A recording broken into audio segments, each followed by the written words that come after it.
All right, Apollo Baptist Church. This is Pastor Gary on the Apollo Underground vlog. Wanting to give you some insights from our Bible reading plan. From Psalm 119, we're reading Psalm 119 this week as a church, and we're memorizing, I hope you're memorizing, Psalm 119, 9 through 16. If it helped, we're going to stay on that for 2 months. We've been on it for this will be our 5th week on that passage. So I think in the sermon handouts, I only list one verse at a time, but we're working towards that whole section, Psalm 119, 9 through 16. But I'm going to give you some insight into where I'm at in the reading plan. There's this one verse I read today. There was a lot of the verses that just stuck out to me, but one that really stuck out to me was verse 38. Confirm to your servant your promise that you may be feared. And then verse 39, what I really want to focus on, turn away the reproach that I dread, for your rules are good. Behold, I long for your precepts, and your righteousness give me life. How cool is it, but how dreadful is it when you don't keep God's law? You know, I feel like the worst kind of reproach, and what reproach means is like rebuke, when you're in trouble in some way. When you're in trouble, the worst kind of times to be in trouble is when you are in trouble from someone that you love very much, or for breaking a rule you respect very highly, or you know is right.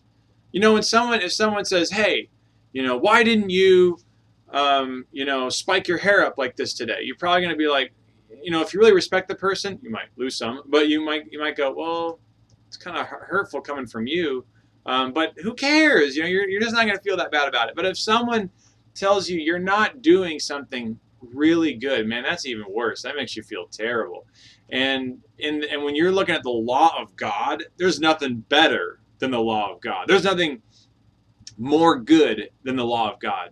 And there's not a person we respect and love more dearly than the Lord himself.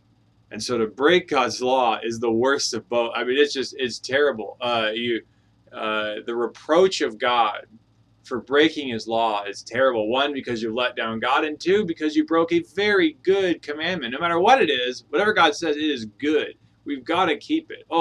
So I love this verse. It says, "Take away the reproach that I dread," because I love your commandments. I don't want to go my way. I want to go your way.